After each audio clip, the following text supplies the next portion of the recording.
penindasan budaya positif di lingkungan kelas dan sekolah. Ini fasilitator saya adalah Bapak Saiful Anam, kemudian pengajar praktek saya adalah Ibu Alvina Diro. Ya, latar belakangnya adalah kenapa pentingnya budaya positif di sekolah. Karena untuk siswa itu agar siswa memiliki karakter yang kuat sesuai dengan profil pelajar Pancasila. Untuk membangun budaya positif perlu menyediakan lingkungan yang positif, aman, nyaman, agar murid mampu berpikir positif, bertindak, dan mencipta dengan merdeka dan bertanggung jawab. Untuk mewujudkan budaya positif tersebut diperlukan 1. Lingkungan yang positif, lingkungan yang aman, dan lingkungan yang nyaman. Tujuannya adalah kami sebagai calon TGP untuk mendemonstrasikan pemahaman tentang konsep budaya positif di dalamnya, yang terdapat konsep perubahan paradigma stimulus respon dan teori kontrol, kemudian 3 teori motivasi perilaku manusia, motivasi internal dan eksternal, kemudian ada keyakinan kelas, hukuman dan penghargaan, 5 kebutuhan dasar manusia, 5 posisi kontrol guru, dan segitiga restitusi. Sebelum membahas masuk ke budaya positif, ini salah satu unsur budaya positif itu adalah disiplin positif, yang di dalamnya ada berbagai hal yang perlu kita bahas di awal, yaitu adalah teori kontrol atau teori pilihan yang dikemukakan oleh Dr. William Glasser. Di dalamnya ini ada makna disiplin itu sendiri, kemudian ada teori motivasi. Di sini ada 3 teori motivasi, kemudian nilai-nilai kebajikan universal, 5 posisi kontrol guru, kemudian penerapan segitiga restitusi yang nantinya hubungannya ini adalah dengan 5 kebutuhan dasar manusia. Nah, yang dibahas pertama adalah tentang disiplin positif. Ya. Berasal dari bahasa disiplina, artinya belajar. Disiplin membuat orang menggali potensinya agar menuju sebuah tujuan apa yang dia hargai. Dalam budaya kita, makna kata disiplin berubah menjadi sesuatu yang dilakukan seseorang kepada orang lain untuk mendapatkan kepatuhan. Jadi yang perlu digarisbawahi di sini adalah nilai kepatuhan. Kecenderungan umumnya adalah menghubungkan kata disiplin dengan ketidaknyamanan, bukan dengan apa yang kita hargai atau pencapaian sesuatu tujuan yang mulia. Jadi di sini ada penekanan ketidaknyamanan. Kemudian teori motivasi. Jadi motivasi anak, motivasi manusia ini ada 3 jenis, yaitu pertama motivasi eksternal. Ini untuk menghindari ketidaknyamanan atau hukuman. Kemudian motivasi eksternal yang kedua untuk mendapatkan imbalan dari orang lain, yaitu contohnya adalah apa yang akan saya dapatkan apabila saya melakukan sesuatu. Jadi biasanya di sini tentang rewardnya. Kemudian motivasi internal. Tujuan dari disiplin positif ini harus mengarah ke motivasi internal, yaitu biasanya untuk menghargai diri kita sendiri. Anak-anak itu menggali apa yang dia punyai. Dengan statement atau kata-katanya biasanya saya akan menjadi orang seperti apa bila saya melakukan ini. Nah, nilai kebajikan dari disiplin positif ini sesuai dengan kurikulum yang sedang kita laksanakan, yaitu kurikulum merdeka. Nilai kebajikannya nanti include dalam profil pelajar Pancasila, yaitu ada beriman bertakwa kepada Tuhan, kebinekaan global, gotong royong, kreatif, bernalar kritis, dan mandiri. Jadi nilai kebajikannya ini include dalam profil pelajar Pancasila. Nah, ini yang baru ya Bapak Ibu. Jadi selama ini kita itu mendisiplinkan anak dengan sebuah peraturan kelas. Peraturan kelas yang terpampang di kelas seperti itu cenderung membuat anak tertekan. Maka di sini kita sosialisasikan dengan sebuah keyakinan kelas. Apa sih keyakinan kelas? Yang pertama ada ciri-cirinya yaitu abstrak daripada peraturan yang lebih rinci dan konkret. Jadi di sini nanti unsurnya lebih ke nilai kebajikan yang bisa digali dari nilai keyakinan kelas, bukan mengikat. Ya. Kemudian berupa pernyataan yang universal dibuat dalam bentuk kalimat yang positif. Kemudian yang ketiga, keyakinan kelas tidak dibuat dalam jumlah banyak, tidak. Kalau peraturan kelas yang dipampang di kelas itu kan jumlahnya banyak sekali, kalau ini tidak. Kemudian merupakan sesuatu yang diterapkan di lingkungan kelas. Kemudian pembuatannya, kalau peraturan kelas pembuatannya biasanya dilakukan oleh tim ya, tim dari majelis dewan guru biasanya seperti itu. Tetapi kalau keyakinan kelas ini tidak diterapkan di lingkungan kelas, dibuat oleh guru dan siswa di dalam kelas dan disepakati oleh siswa. Kemudian melibatkan semua warga kelas atau disebut dengan kegiatan curah pendapat. Yang keenam, keyakinan kelas ditinjau kembali, difleksibelkan dengan keadaan dari waktu ke waktu. Nah, ini diagramnya. Peraturan kelas itu unsur terkecilnya ya, kemudian diuniversalkan menjadi keyakinan kelas. Keyakinan kelas nanti akan menimbulkan lingkungan yang positif. Lingkungan positif di sekolah akan menimbulkan budaya positif di sekolah. Nah, apa fungsi guru dalam mewujudkan disiplin positif ini? Ada 5 fungsi kontrol guru, yaitu 1. Penghukum, 2. Pembuat orang merasa bersalah, 3. Teman, 4. Pemantau, dan 5. Manajer. Untuk melakukan kegiatan seperti disiplin seperti itu harus melakukan restitusi.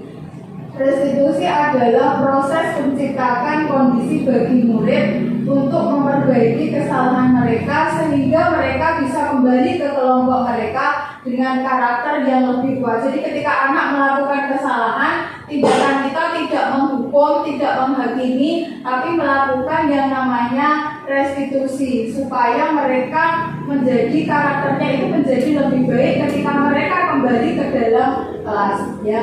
Dicari solusi masalah mereka, kemudian membantu berpikir untuk mencari solusi, berpikir tujuannya bagaimana mereka diperlakukan. Ini fungsi dari restitusi.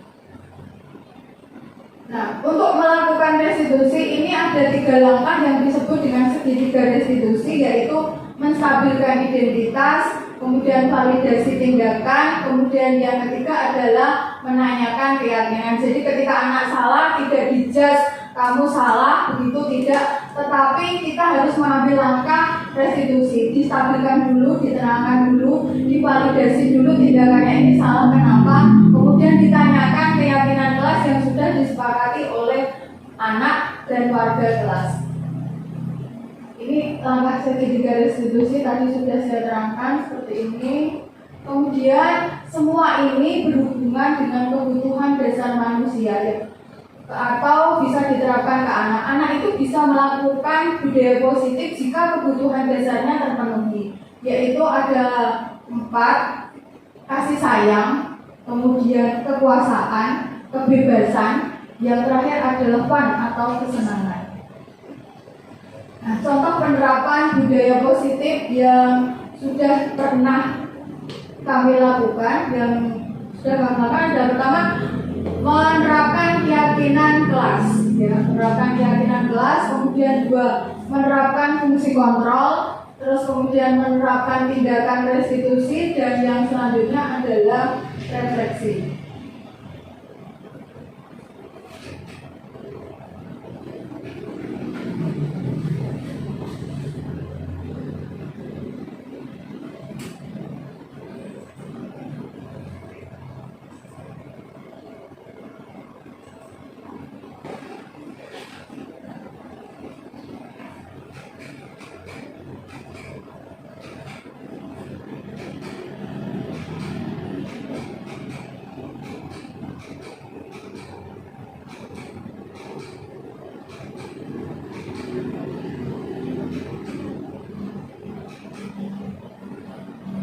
Yang pertama di sini membuat keyakinan kelas. Jadi yang sudah pernah saya lakukan adalah aturan yang disepakati kita tulis dalam kertas kecil, kemudian ditempel di kelas. Ini keyakinan kelas. Contoh, tidak datang terlambat, tidak makan dan minum selama pelajaran, menghormati orang yang lebih tua. Itu namanya keyakinan kelas atau kesepakatan kelas, ditulis dalam kertas kecil-kecil, ditempelkan. Semua siswa memahami langkah-langkahnya dan menyepakati, mematuhi apa yang sudah ditulis dalam keyakinan kelas tersebut. Nah, ini untuk menerapkan fungsi kontrol. Jika ada pelanggaran yang dilakukan, maka guru melakukan fungsi kontrolnya. Nah, di sini contohnya adalah ketika saya mengajar di lab, itu ternyata ada anak yang makan di kantin. Maka kita tidak langsung menghukum, ya, tetapi menerapkan fungsi kontrol dan menerapkan restitusi. Di sini fungsi kontrol yang kita terapkan adalah sebagai manajer. Jadi tidak menghukum tapi sebagai manajer. Kemudian jika ada lagi ini yang sudah saya lakukan, ya sama jajan di kantin, maka kita menstabilkannya atau melakukan tindakan restitusinya adalah dengan tindakan menstabilkan identitas, validasi tindakan yang salah, dan menanyakan keyakinan. Menstabilkan identitas itu contohnya adalah menanyakan, misalkan, kenapa kamu melakukan seperti ini? Apakah kamu masih ingat kesepakatan kelas yang sudah kita tulis? Kemudian validasi tindakan, apa tadi yang sudah kamu lakukan ketika kamu pelajaran tadi, salahnya apa? Kemudian menanyakan keyakinan, mencari solusi dari kesalahan yang dilakukan oleh siswa. Jadi tidak menjudge anak, langsung menghukum anak seperti itu. Nah, ini yang sudah pernah kami lakukan, ya. Jadi pada waktu praktikum pengukuran ternyata saya mendapati anak itu makan di kantin. Jadi saya tidak langsung menghukum. Saya tadi sudah menerangkan bahwa saya menggunakan tindakan restitusi, ya, menstabilkan anak, memvalidasi tindakan, kemudian mencari solusi. Seperti ini, nah ini makan di kantin, ya.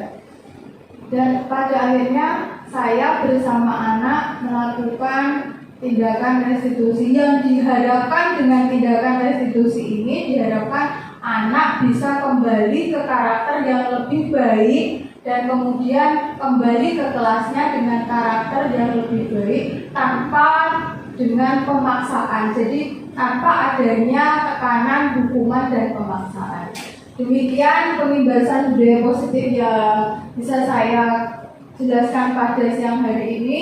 Jika ada Bapak Ibu, ini adalah aksi nyata saya di kelas. Jadi saya sudah melakukan 2 aksi nyata dalam kelas untuk mengimplementasikan tentang budaya positif di sekolah, yaitu pertama tentang kesepakatan kelas, yang kedua adalah tentang penerapan restitusi dalam menangani pelanggaran pada anak.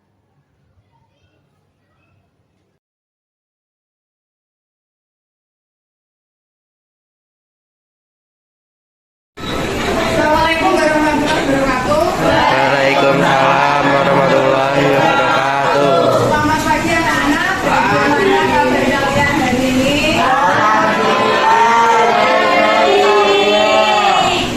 Ini kan sudah tahun pelajaran baru, kalian sudah memasuki SMA 1 itu.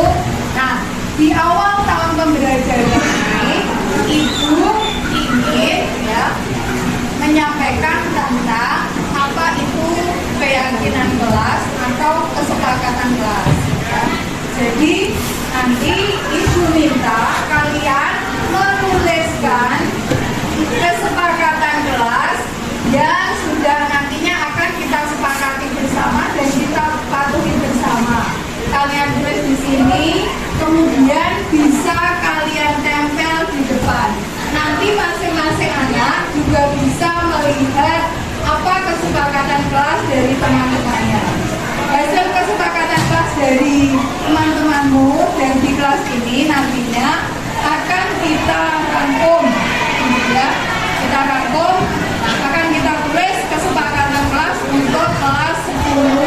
kemudian. Nah, Ibu akan membagikan kertas ini kepada kalian.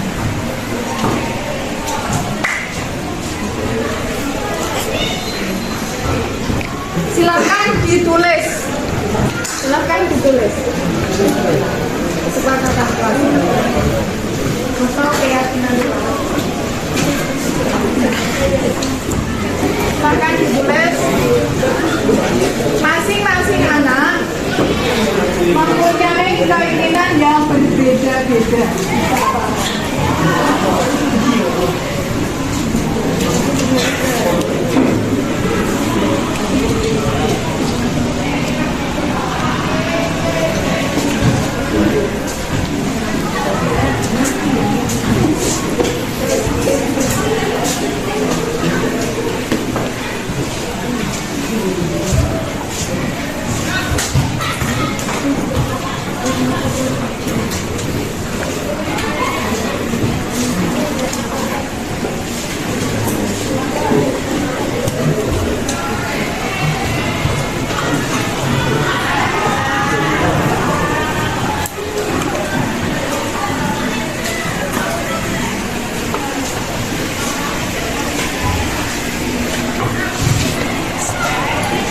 Silakan ditulis.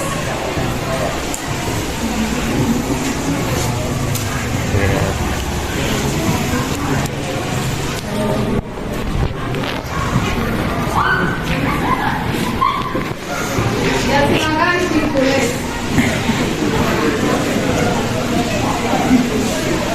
Menurut keyakinan kalian masing-masing.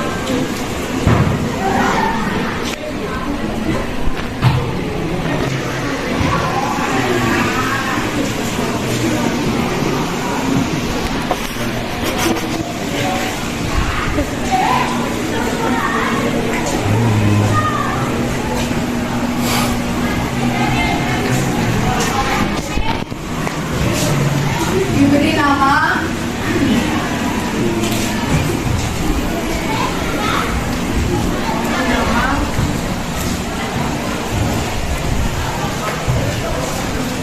Kemudian bisa ditempelkan di papan tulis. Silakan.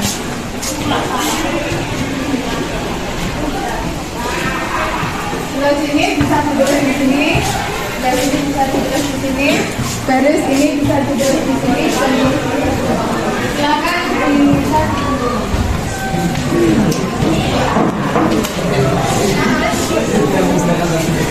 Ya, bisa berjajar-jajar ya, yang rapi.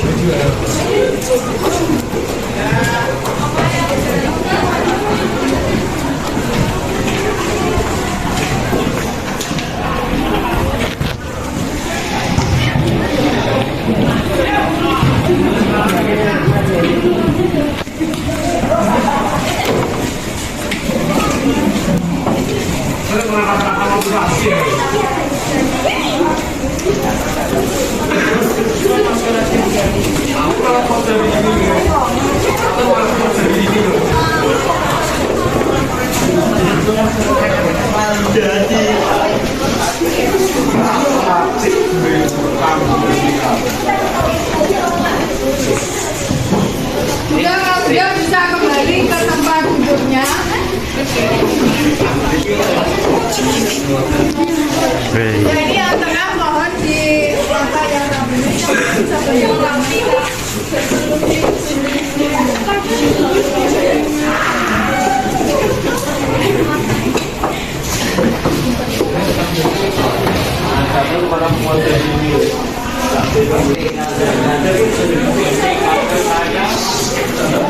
Ya, mari kita lihat sekilas kesepakatan kelas atau keyakinan kelas yang sudah ditulis. Contoh, ya. Di sini ada yang menuliskan adalah di sini tidak boleh main HP saat jam pelajaran dimulai. Apakah kalian menyetujui? Ya. Tidak boleh main HP kecuali bagaimana? Diizinkan oleh Bapak Ibu guru untuk kepentingan pembelajaran. Oke, itu kesepakatan kelas ya kita ya. Kemudian yang kedua, Datang tepat waktu, tidak ramai kalau pelajaran dimulai, dan mengerjakan tugas tepat waktu. Bagaimana ini? Ya, kalian setuju ya? Ya, terima kasih. Kemudian ada lagi. Dan di sini ya, tetap menjaga solidaritas dan kekompakan warga kelas 10-2 dengan tidak membandingkan seperti apa mereka. Jadi ini tidak boleh ada bullying ya, antara yang satu dengan yang lain. Bahwa kita di sini benar-benar belajar untuk mendapatkan ilmu, harus sopan santun dan menghargai temannya. Bagaimana ini, setuju? Ya. Kemudian yang sebelah sini bisa kita lihat. Ya, tadi sudah ini hampir sama. Datang tepat waktu, mengerjakan piket. Setujukah kalian dengan mengerjakan piket? Setuju. Ya. Kemudian piketnya tepat waktu. Piketnya tepat waktu. Ya. Kemudian tidak ada pembulian, tadi sudah hampir sama dengan yang tadi. Kemudian aktif dan semangat, berbicara dengan sopan, kemudian mengumpulkan tugas tepat waktu. Ya, semuanya harus mengumpulkan tugas, kesepakatannya mengumpulkan tugas tepat waktu. Kemudian tidak boleh memakai topi di kelas. Bagaimana?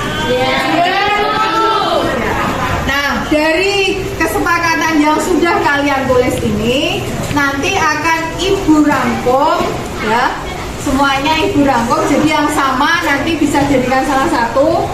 Itulah nanti kesepakatan kelas yang sudah dan akan kita laksanakan di kelas 10-2. Bagaimana? Setuju? Nah, untuk pelajaran hari ini ya, pelajaran hari ini bisa kesepakatan kelasnya nanti bisa ibu rangkum ya, lalu ibu sampaikan kepada kalian.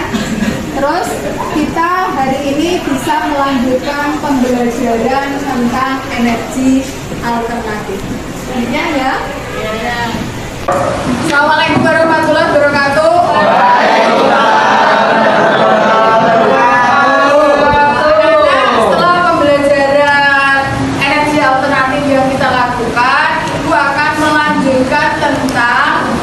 Kesepakatan kelas yang kemarin sudah kita sepakati. Hari ini kita akan menyimpulkan kesepakatan kelas 10-2 yang nantinya dari kesepakatan kelas ini akan dilakukan, ditaati dan dipatuhi tanpa ada paksaan. Setuju?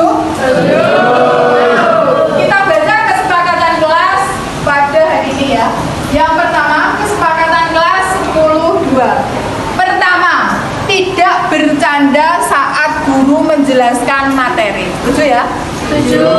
Dan yang kedua, tepat waktu dalam mengerjakan tugas. Tepat waktu saat datang ke sekolah. Ini termasuk tepat waktu ketika kalian ada pergantian jam ya. Tidak ada yang molor. Kalaupun ada yang molor ke belakang, bisa minta izin kepada bapak ibu guru. Begitu, setuju? Ya. Ya. Kemudian yang keempat adalah tertib piket. Ya, tertib piket. Jadi petugas piket silakan datang pagi untuk melaksanakan piket. Atau kalau dirasa kelas kita ini kotor, maka petugas piket bisa melaksanakan tugasnya dibantu oleh rekan-rekan kelas 10-2. Betul? Betul. Kemudian tidak main HP saat guru menjelaskan materi. Ini kemarin sudah diwujudkan di sekolah dengan keranjang HP ya kan. Jadi HP ditaruh di depan saat ada pembelajaran, kecuali jika ada browsing atau pembelajaran yang memang membutuhkan HP, seizin bapak ibu guru kalian bisa menggunakan HP atau pada waktu jam istirahat. Setuju? Setuju. Yang keenam adalah tidak ada bullying ya, tidak ada bullying. Semuanya di sini menghargai kebinekaan yang ada pada diri kalian masing-masing, pada teman-teman kalian. Jadi keberagaman agama, keberagaman latar belakang sosial, fisik, ya, kemampuannya tetap dihargai. Itulah bentuk dari kebinekaan global dari kelas kita yang terwujud dalam kesepakatan kelas pada poin yang ke-6. Nah, itu semua saya rasa ada 6 kesepakatan kelas. Saya mohon bisa dicermati, dilaksanakan untuk bentuk kesepakatan kelas 10-2. Itu ya, setuju? Saya rasa pembelajaran pada siang hari ini sudah selesai. Semoga kalian tetap semangat belajar, mendapatkan hasil belajar yang maksimal, dan selalu jaga selalu kesehatan. Wassalamualaikum warahmatullahi wabarakatuh.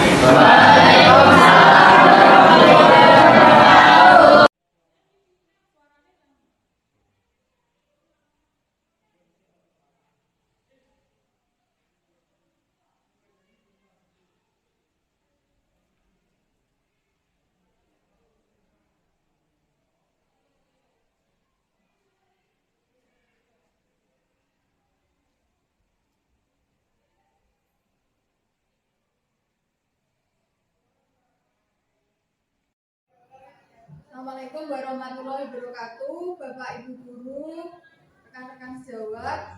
Pada pengimbasan kali ini, saya akan menampilkan bagaimana menumbuhkan budaya positif melalui keyakinan kelas.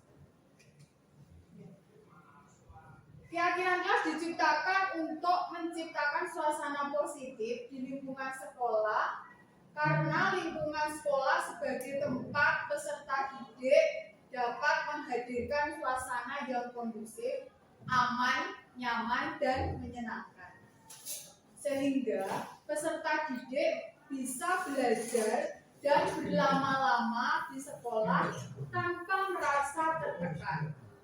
Penciptaan suasana kondusif, aman, nyaman, dan menyenangkan dapat dilakukan oleh pendidik melalui keteladanan terkait kedisiplinan, memulai pelajaran dengan kesepakatan atau kontrak belajar, sehingga memberikan kesempatan yang sama dalam berpendapat dan dalam memberikan pelayanan, serta selalu berusaha memilih strategi pembelajaran yang sesuai dengan karakteristik, potensi, dan kebutuhan peserta didik agar peserta didik enjoy dalam belajar tanpa ada keterpaksaan. Nah, kemudian di sini budaya positif adalah nilai-nilai keyakinan kelas, kebiasaan-kebiasaan di sekolah yang berpihak pada peserta didik agar peserta didik dapat berkembang menjadi pribadi yang kritis, penuh hormat, dan bertanggung jawab. Budaya positif dilaksanakan dalam upaya menumbuhkan self-disiplin peserta didik, sehingga menanamkan motivasi intrinsik pada peserta didik untuk menjadi orang yang mereka inginkan dan menghargai diri sendiri dengan nilai-nilai yang mereka percaya. Salah satu budaya positif yang dapat dikembangkan atau diterapkan adalah dengan keyakinan kelas. Mengapa keyakinan kelas? Ya, mengapa keyakinan kelas bukan peraturan kelas nih Bapak Ibu ya? Karena keyakinan merupakan nilai kebajikan. Jadi di sini yang kita tekankan adalah nilai kebajikannya atau prinsip-prinsip universal yang disepakati bersama. Lepas dari latar belakang, suku, negara, bahasa, maupun agama. Keyakinan akan lebih memotivasi seseorang dari dalam atau memotivasi secara intrinsik. Seseorang akan lebih tergerak dan bersemangat untuk menjalankan keyakinannya daripada hanya sekedar mengikuti rangkaian peraturan. Jadi kalau peraturan di kelas itu sifatnya menekan, jadi anak dipaksa untuk melaksanakan sesuatu untuk menjalankan ketertiban. Tetapi kalau keyakinan kelas ini lebih kepada nilai-nilai kebajikan, prinsip-prinsip kebajikan yang bisa ditaati oleh anak dan disepakati oleh anak, ya. Dan bahkan hasilnya nanti misalkan hukumannya atau apa itu juga sudah ada dari kesepakatan kelas itu sendiri.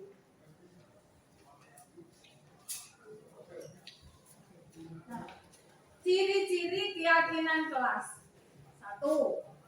Bersifat lebih abstrak, ya, karena tadi berisi tentang kebajikan universal yang kemarin sudah saya singgung adalah kebajikan universal itu include dalam profil pelajar Pancasila. Jadi di sini lebih bersifat abstrak. Ada nilai kebajikannya ya Bapak Ibu, daripada peraturan yang lebih rinci dan konkret. Kemudian yang kedua, keyakinan kelas berupa pernyataan yang universal dibuat dalam kalimat positif. Ini semuanya yang dibuat anak. Kemudian yang ketiga, keyakinan kelas tidak dibuat dalam jumlah yang banyak seperti peraturan kelas. Yang Bapak Ibu lihat di kelas itu peraturan kelas sangat banyak sekali. Nah, ini hanya dibuat dalam beberapa, kemudian diingat dan dipahami oleh semua warga kelas. Yang keempat, keyakinan kelas merupakan sesuatu yang dapat diterapkan di lingkungan kelas. Seperti video yang sudah saya tampilkan, keyakinan kelas saya misalkan datang tepat waktu. Nah, itu ada nilai kebajikannya. Kemudian tidak ada bullying, ya. Itu keyakinan kelas yang bisa diterapkan di lingkungan kelas. Kemudian pembuatan keyakinan kelas melibatkan semua warga kelas. Jadi semua warga kelas dilibatkan sesuai dengan video saya, ya. Di situ anak-anak membuat keyakinan kelas dengan menulis di kertas, kemudian ditempelkan, kemudian disimbolkan dari keyakinan kelas itu. Yang keenam, keyakinan kelas ditinjau kembali dari waktu ke waktu. Jadi keyakinan kelas ini bersifatnya tidak tetap, ya. Jadi mengikuti perkembangan anak atau peserta didik, mengikuti perkembangan kurikulum, mengikuti perkembangan zaman sesuai dengan prinsip dari Ki Hajar Dewantara, yaitu mengikuti kodrat alam dan kodrat zaman. Kemudian contoh pelaksanaannya. Bagaimana pelaksanaan di sini? Contohnya adalah menumbuhkan budaya positif melalui keyakinan kelas. Ini sudah saya lakukan, ya. Dengan menumbuhkan budaya positif melalui keyakinan kelas sudah saya praktekkan. Tujuannya adalah 1, mengenalkan keyakinan kelas kepada peserta didik. Kemudian yang kedua, menyusun keyakinan kelas bersama peserta didik. Yang ketiga, membiasakan penerapan keyakinan kelas untuk menumbuhkan self disiplin. Jadi disiplin ini tumbuh dari diri para peserta didik itu sendiri, tumbuh atas kemauannya sendiri untuk melakukan perubahan ke arah yang lebih baik, ke arah kebudi pekerti yang lebih baik, pendidikan karakter yang lebih baik. Nah, ini adalah contoh bentuk budaya positif yang sudah saya terapkan. Jadi ketika anak mau masuk ke lab seperti Bapak Ibu lihat, di sini ada keyakinan kelas yang sudah kita sepakati adalah anak mencopot sepatu. Ada tujuannya, nilai kebajikannya, yaitu biar kelas itu bersih. Ya. Kemudian bisa dilihat pada video saya ini juga, anak kemudian mencuci tangan. Ya. Ini adalah tindakan budaya positif yang bisa dilakukan secara sederhana untuk mencegah COVID. Ya. Ya, ini semua anak berbaris rapi, ya berbaris rapi, terus kemudian mencuci tangan, kemudian mengucapkan salam kepada ibu guru. Ya. Bagi guru kita juga harus menumbuhkan budaya positif dengan kita sudah berada di kelas sebelum anak-anak memulai pelajaran. Ini adalah salah satu contoh sederhana yang sudah kami laksanakan, terutama saya sebagai guru IPA, guru fisika sudah menerapkan di lab ya, pembelajaran di laboratorium fisika. Nah, keyakinan kelas yang saya buat adalah dengan, ini di sini bersama-sama dibuat, kemudian ditempelkan di dinding kelas. Ditempelkan di dinding kelas, disepakati oleh seluruh warga kelas, disimpulkan, dan hukumannya, bukan hukuman ya, kompensasinya itu juga sudah ada tertulis. Jadi misalkan kalau terlambat bagaimana, itu sudah ada, dia sendiri, anak-anak sendiri yang memilih kompensasinya. Ini semuanya ada di keyakinan kelas dan kemudian ditempelkan di dinding kelas. Ya. Apa hasilnya dari keyakinan kelas yang sudah saya laksanakan? Hasilnya adalah kelas menjadi lebih tertib. Ya, dalam pembelajaran anak lebih tertib karena mereka sudah meyakini ada kebajikan universal di awal pembelajaran yang sudah disepakati melalui keyakinan kelas. Ada self disiplin yang sudah mereka sepakati melalui keyakinan kelas. Berikut Bapak Ibu bisa lihat bahwa di kelas lingkungannya kondusif ya. Ya. Karena ada keyakinan kelas juga, maka anak juga bisa berekspresi, mengemukakan pendapat, bertanya, berdiskusi ketika ada sesi diskusi dengan Bapak Ibu guru dan diskusi kelompok. Ini juga karena keyakinan kelas. Ya. Jadi ini tadi adalah aksi nyata saya pada keyakinan kelas. Ya, aksi nyata saya pada keyakinan kelas. Semoga bisa menginspirasi Bapak Ibu guru yang lain untuk melakukan budaya positif dengan melakukan keyakinan kelas.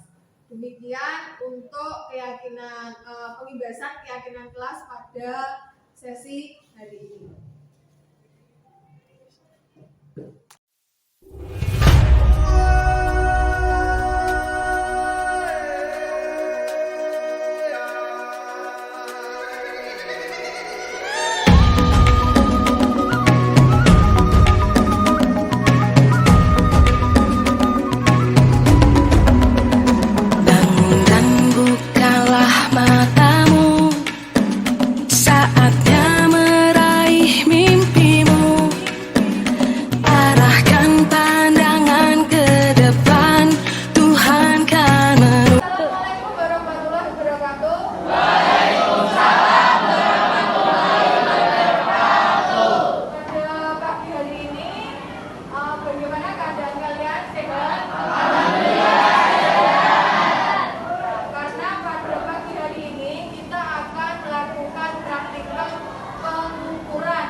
Hadir.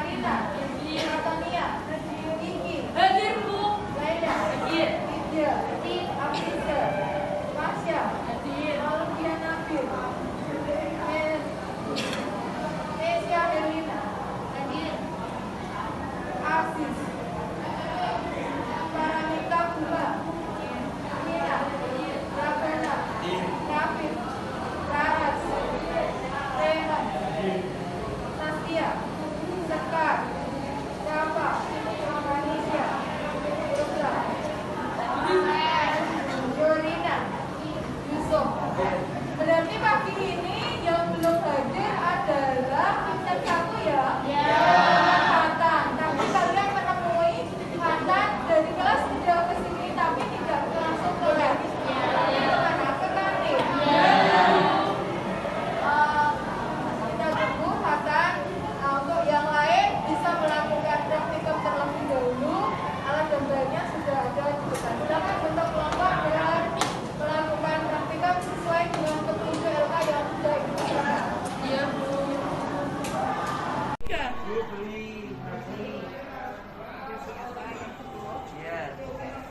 Ini kan jam pelajaran. Kalau kamu udah lapar kok. Tujuan. Jadi jangan lupa ini. Terima kasih.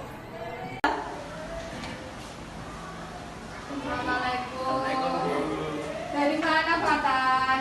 Dari kantin. Sudah tahu, ini kan jam pelajarannya Gori. Kenapa di kantin? Lapar Bu, belum sarapan. Dan hari ini kamu juga tidak melepas sepatu. Oke. Ada 2 kesalahan yang sudah dilakukan. Yang pertama makan di kantin, yang kedua adalah tidak melepas sepatu. Sekarang sepatunya dilepas dulu sesuai aturannya. Ya, silakan dilepas ditaruh.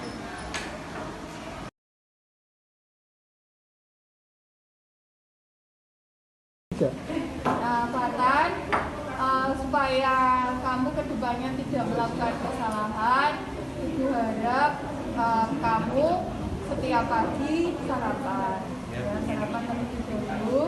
Kemudian ada izin dengan Bapak Ibu guru dan mematuhi peraturan baik di kelas ataupun di laboratorium. Itu adalah kesepakatan yang sudah kita sepakati bersama. Tujuannya baik supaya kita semua menjadi tertib dan menumbuhkan budaya positif di sekolah kita. Bagaimana Fatan? Saya janji tidak akan mengulangi lagi. Iya. Maaf ya Bu.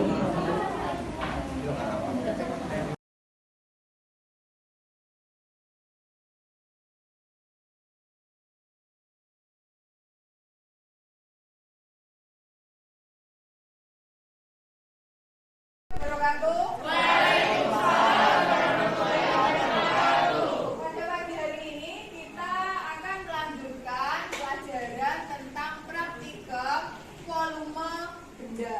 Sebelum kita melanjutkan praktikum tentang volume benda, coba saya akan memeriksa bagaimana tugas kalian yang sudah dikerjakan pada praktikum minggu kemarin. Coba silakan anak-anak disiapkan tugasnya yang kemarin. Saya Ibu akan memeriksa. Ya, sudah bagus. Kerjakan ya. Ya, sudah bagus. Loh, Abil, ini kenapa kok belum mengerjakan tugas? Saya tadi malam tiduran. Gak sempat untuk mengerjakan. Lah, terus ini belum tertulis sama sekali di sini. Saya akan mengerjakannya langsung. Saya harap hari ini diselesaikan ya, karena kita akan melanjutkan praktikum yang berikutnya. Iya, Bu.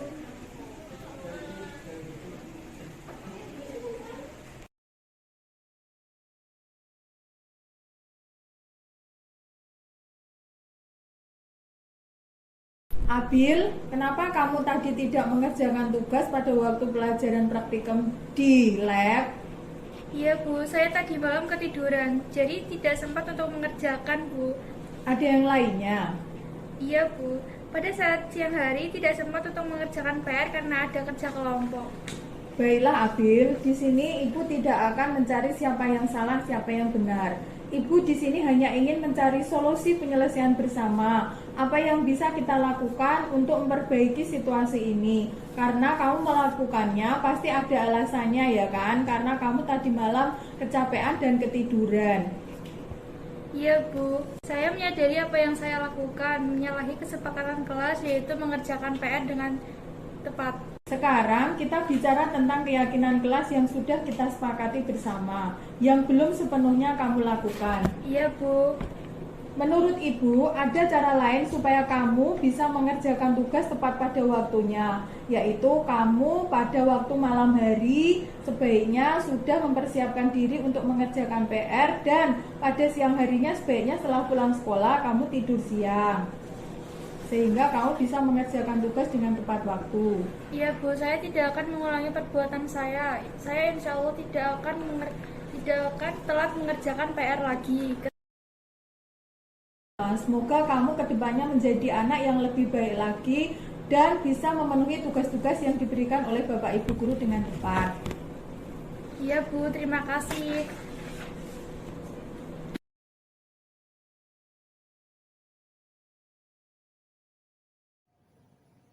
Bapak Ibu, sekarang kita akan melanjutkan tentang pembahasan tentang penerapan segitiga restitusi. Jadi di video yang tadi sudah saya sampaikan ada dua kasus, ya, ada dua kasus pelanggaran yang dilakukan oleh siswa. Ya. Nah, kita terapkan dengan menggunakan segitiga restitusi. Menurut teori disiplin positif, segitiga restitusi itu harus ada 3 langkah, ya. Harus ada 3 langkah yang kita lakukan, yaitu yang pertama adalah menstabilkan identitas, ya. Bapak Ibu, jika ada menghadapi kasus anak, maka langkah pertama yang kita ambil adalah menstabilkan identitas dari anak. Setelah distabilkan, diberi kata-kata yang baik. Kemudian yang kedua adalah memvalidasi kebutuhan anak. Yang di sini sudah diuraikan oleh William Glasser. Yang kedua adalah memvalidasi kebutuhan anak. Kemudian menanyakan keyakinan. Di sini keyakinan kelas yang sudah disepakati itu ditanyakan kembali kepada anak. Bagaimana, apa yang kamu yakini tentang pembelajaran yang baik itu bagaimana? Itu diurai kembali. Jadi sekali lagi Bapak Ibu, jika ada pelanggaran dengan siswa, maka sebaiknya yang kita lakukan tidak menghukum dulu, tetapi melakukan segitiga restitusi dengan 3 langkah yang sudah saya sebutkan tadi. Nah, dengan melakukan segitiga restitusi ini diharapkan si anak yang melakukan pelanggaran, maka dia bisa kembali ke kelasnya dengan keadaan yang lebih baik. Karakternya berubah menjadi karakter yang lebih baik. Nah, bagaimana proses dalam segitiga restitusi itu? Tadi sudah saya jelaskan ada 3 langkah validasi kebutuhan. Kemudian yang kedua yang pertama adalah menstabilkan identitas, kemudian memvalidasi kebutuhan, yang ketiga adalah menanyakan keyakinan. Nah, yang pertama, ketika menstabilkan identitas, maka kata-kata yang harus kita cermati, kita bisa mengambil kata-kata misalkan gini: setiap orang pasti pernah melakukan kesalahan. Ya. Itu jadi istilahnya anak itu dibombong dulu. Ya. Kemudian yang kedua, bisa juga seperti ini: kamu bukan satu-satunya yang pernah melakukan ini. Jadi tidak langsung menghukum, tapi menstabilkan identitas anak dengan kata-kata yang seperti ini. Bapak Ibu mungkin bisa menggunakan kata-kata ini untuk menghadapi anak yang mengalami pelanggaran dengan kata-kata seperti ini. Ini namanya menstabilkan identitas. Kemudian langkah yang kedua adalah memvalidasi kebutuhan. Jadi kesalahannya apa? Itu divalidasi dengan kata-kata seperti ini: kamu tentu punya alasan mengapa melakukan itu. Jadi di sini diurai alasan apa anak itu melakukan pelanggaran atau kesalahan. Itu diurai sedikit-sedikit dari hati ke hati antara guru dengan siswa, dipanggil di ruang tertentu, kemudian ditanyakan alasannya apa. Saya yakin pasti anak akan berterus terang. Alasan saya melakukan ini karena ini Bapak, karena ini Ibu. Bapak Ibu mungkin juga bisa melakukan hal yang seperti ini. Dan saya di sini sebagai calon TGP, sebagai TGP menghimbau supaya juga bisa melakukan restitusi ini di sekolah kita. Kemudian juga bisa melakukan kata-kata begini. Adakah cara yang lebih efektif untuk mendapatkan apa yang kamu butuhkan? Jadi sebenarnya anak itu ketika melakukan kesalahan itu ternyata perlu dikondisikan mengapa anak itu sampai terjadi kesalahan seperti itu. Jadi nanti anak akan menguraikan, Bapak, Ibu, saya salah karena ini, karena itu. Ya, didekatkan dari hati ke hati akan terurai permasalahannya bagaimana.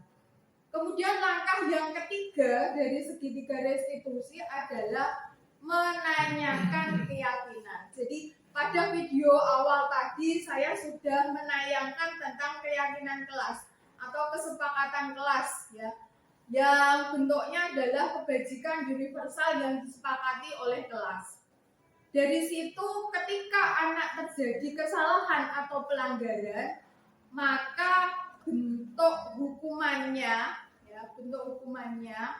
itu bukan hukuman fisik ataupun hukuman dalam bentuk kata-kata, tetapi dia adalah konsekuensi yang sudah disepakati dari keyakinan kelas itu. Karena tadi kita sudah mengurai bahwa keyakinan kelas itu adalah berisi tentang nilai-nilai yang kita sepakati bersama, berisi tentang kebajikan-kebajikan universal yang mengarah nantinya kepada penguatan profil pelajar Pancasila. Karena di sekolah kita ini sudah melaksanakan kurikulum merdeka.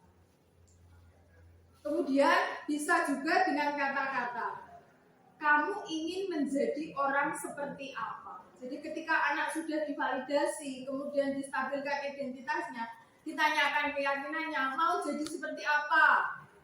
Ingin melakukan apa ke depannya? Karena ada kesalahan yang sudah dilakukan oleh anak tersebut. Jadi sekali lagi ini adalah segitiga restitusi, mungkin baru bagi Bapak Ibu, juga baru bagi saya sebagai CGP, dan diharapkan nantinya kita semua di sekolah ini bisa menerapkan segitiga restitusi ini dalam menghadapi pelanggaran pada anak. Jadi sekarang tidak langsung menghukum ya Bapak Ibu ya, tidak langsung menghukum atau harus memberi reward, karena kemarin sudah diterapkan bahwa reward itu juga bentuk hukuman bagi anak, dihukum karena penghargaan.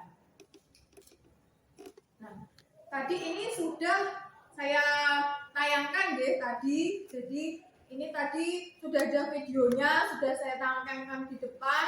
Maka sifatan ini berada di kantin ketika pelajaran praktikum saya. Maka saya tidak langsung menghukum, tetapi saya melakukan restitusi supaya sifatan ini lebih memiliki tujuan, memiliki disiplin positif, serta memperbaiki dirinya setelah melakukan pelanggaran. Penekanannya adalah untuk menjadi orang yang menghargai nilai-nilai kebajikan yang mereka percayai. Contohnya, sifatan ini sudah mengakui bahwa makan pada jam pelajaran itu adalah suatu kesalahan karena dia tidak meminta izin dari saya sebagai guru pengaku. Ya, itu penekanannya. Jadi anak merasa bahwa melakukan pelanggaran itu melanggar nilai-nilai kebajikan yang sudah mereka percayai atau sudah di kelas itu disepakati. Nah, fungsi restitusi yang lain adalah membantu siswa untuk jujur pada diri sendiri. Ya, membantu siswa untuk jujur pada diri sendiri, mengevaluasi dampak dari kesalahan yang dilakukan. Contoh sederhananya misalkan gini, di kelas ada siswa yang mengganggu teman hingga temannya marah atau menangis. Maka apa yang dilakukan? Yang dilakukan adalah ya tadi melakukan restitusi, memperbaiki anak melakukan pelanggaran dengan menghargai nilai-nilai kebajikan yang mereka percayai. Penerapan restitusi contohnya adalah dua permasalahan tadi, ada permasalahan adil dan permasalahan fatal adalah mengembalikan siswa yang melakukan kesalahan pada komitmen kesepakatan kelas. Ya, yaitu siswa bersedia mentaati peraturan tata tertib sekolah, tata tertib kelas, meminta seluruh siswa menjaga ketertiban kelas, terutama adalah mentaati keyakinan kelas yang sudah disepakati di awal pembelajaran. Nah, ciri-ciri restitusi di depan sudah saya jelaskan, ini saya ulas lagi sedikit deh, bahwa restitusi bukan untuk menebus kesalahan, ya, tidak menebus kesalahan, tetapi memaknai kesalahan menjadi suatu pembelajaran. Kemudian restitusi adalah tawaran, bukan paksaan, jadi ditawarkan. Setelah ini kamu ingin menjadi orang yang seperti apa, itu ditawarkan, tapi tidak dihukum. Kemudian menuntun untuk melihat kemampuan pada diri sendiri. Kemudian mencari kebutuhan dasar yang mendasari tindakan. Tadi sudah saya terangkan di awal bahwa kebutuhan dasar manusia itu ada 5. Ya. Jadi dari sini kita nanti membawa anak mencari kebutuhan dasar yang mendasari tindakan. Kemudian fokus pada karakter. Jadi karakter apa yang akan dikembangkan, bukan pada tindakannya. Karakternya apa? Misalkan disiplin positif karakternya ya. Seperti itu. Kemudian fokus pada solusi. Sekali lagi fokus pada solusi kesalahan, bukan pada hukuman. Dan solusinya sudah ditawarkan kepada anak. Bukan dari guru saja, tetapi disepakati anak, disepakati kelas. Kemudian mengembalikan siswa yang berbuat salah pada kelompoknya. Jadi ketika anak berbuat salah, kemudian divalidasi tindakannya, distabilkan emosinya, dicari kebutuhannya. Setelah anak itu berkarakter baik, berperilaku baik, maka siswa tersebut bisa dikembalikan ke kelas. Yang diharapkan nantinya dengan adanya restitusi ini adalah anak itu bisa karakternya berkembang ke arah yang lebih baik daripada yang semula. Nah, ini restitusi karya yang baru, sesuatu yang baru bagi kami.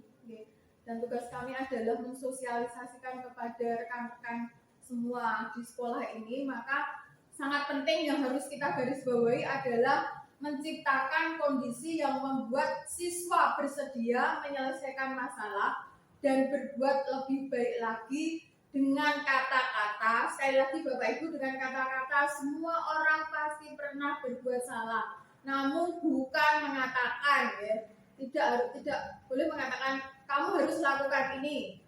Kalau tidak kamu akan, nah itu berarti kan sifatnya masih ada hukuman. Nah, restitusi sekali lagi menstabilkan identitas, validasi tindakan yang salah, validasi menanyakan keyakinan. Langkah ini digambarkan dalam bentuk segitiga seperti ini. Ini adalah segitiga restitusi yang dikemukakan oleh Dr. William Blauser. Ya. Seperti ini tentang segitiga restitusi.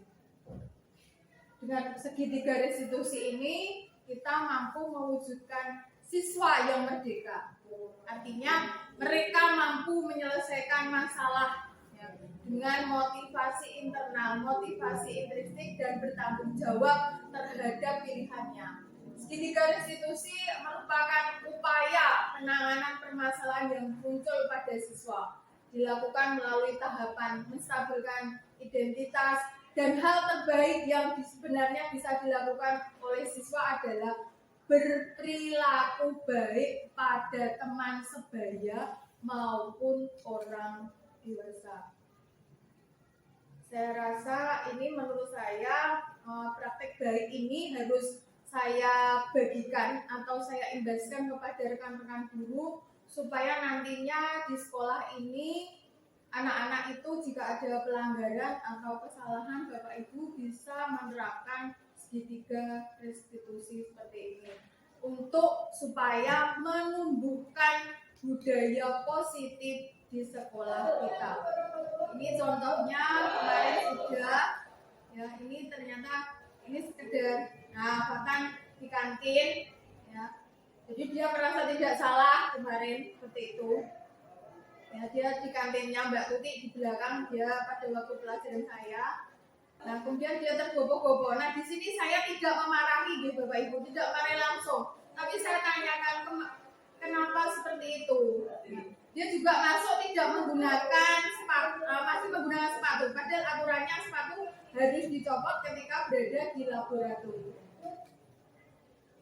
Ya, ini restitusi yang saya lakukan dengan pendekatan dari hati dan ternyata sifatan menyadari kesalahannya. Ini adalah contoh sedikit dari restitusi yang sudah saya lakukan.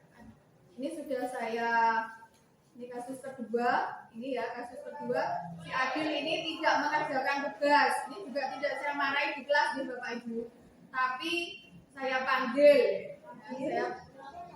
Nah, kita terapkan restitusi. Semoga anak tersebut menjadi lebih baik. Demikian untuk yang restitusi. Sekian dari saya yang restitusi.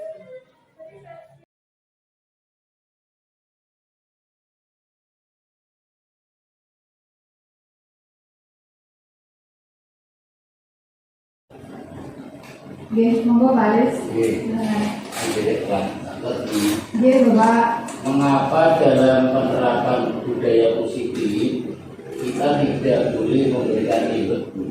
Ya, sebenarnya kalau biasanya kita itu memacu anak melakukan disiplin dengan memberikan reward. Tapi yang kami dapatkan dari pelatihan ini adalah reward itu ternyata juga menghukum anak. Jadi ada kata-kata menghukum dengan penghargaan. Okay. Jadi sebisa mungkin rewardnya diminimalkan ya dalam tidak bentuk dalam hadiah. Kalau seperti itu terus-menerus mereka melakukannya hanya karena pengen dihargai, pengen mendapatkan sesuatu, bukan dari motivasi intrinsik dari anak itu sendiri. Begitu Pak Aris jawaban dari kami.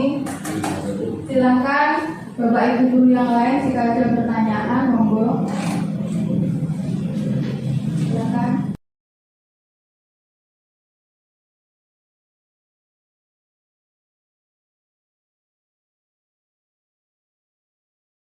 Bu Hanif, ada yang ditanyakan? Saya sedikit bertanya, mengapa hukuman dalam penerapan budaya positif di sekolah itu bisa menimbulkan traumatik? Ya. Seharusnya kan itu membuat jera ya, bisa membuat trauma. Hukuman itu berbeda dengan zaman dulu ya. Anak-anak sekarang itu lebih bebas dengan anak-anak terdahulu. Jadi karena kemajuan teknologi, mereka itu kalau dihukum itu akan menjadikan mereka seperti sanksi sosial. Jadi menjadikan mereka itu seperti bullying, justru dilecehkan. Jadi mentalnya justru down dengan adanya hukuman. Seperti itu. Beda dengan anak-anak zaman dahulu, zaman sekolah kita, hukuman itu justru akan menjadikan pelecut motivasi untuk melakukan ke hal-hal yang lebih baik. Satu lagi mungkin ada pertanyaan, silakan. Boleh tidak itu kalau dilakukan di kelas yang tidak menggunakan kurikulum merdeka? Boleh Bapak. Ini kan kurikulum ini sebenarnya untuk kurikulum merdeka, tetapi boleh diterapkan di mana saja dari kurikulum 2013 atau kurikulum merdeka di semua jenjang, juga bisa dari TK, SD maupun SMA. Yang penting nantinya tujuannya adalah menerapkan budaya positif dari lingkungan kelas, kemudian akan mengimbas pada budaya positif di sekolah. Demikian. Karena sudah tidak ada pertanyaan, maka terima kasih atas waktunya untuk Bapak Ibu Guru yang kerso hadir di pengimbasan modul 1.4 tentang budaya positif. Mohon maaf jika ada kesalahan. Wassalamualaikum warahmatullahi wabarakatuh.